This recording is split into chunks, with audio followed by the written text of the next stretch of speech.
In this example, we are going to solve the sum of two perfect cubes. As you can see, we have the plus sign for sum, and they are both perfect cubes.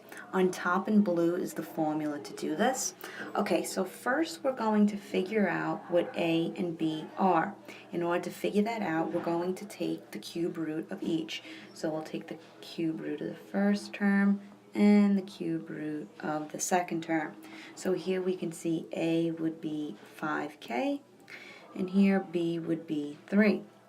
Now that you have A and B, just pop them into the formula.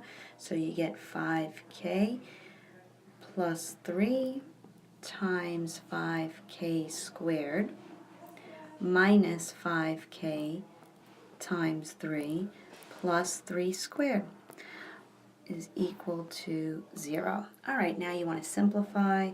So we have 5k plus 3 times 25k squared minus 15k plus 9, and that is equal to 0.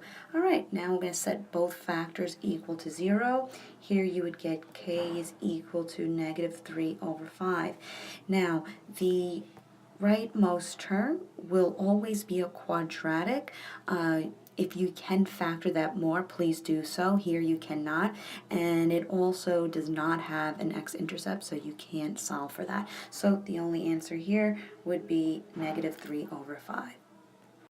So in this example, we'll be solving the difference of two perfect cubes. As you can see in blue, we have the formula written there. All right, the first thing we're going to do is take the cube root of each term, so we can find our A and our B.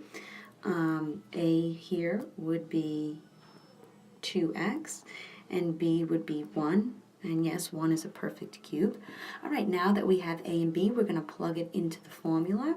So we have 2x minus 1 times 2x squared plus 2x times 1 plus 1 squared. Okay, now we'll simplify, so you get 2x minus 1, and then inside this parentheses you're going to get 4x squared plus 2x plus 1, and that's set equal to 0, right? So that's the factored form, but since we're solving, we set it equal to 0.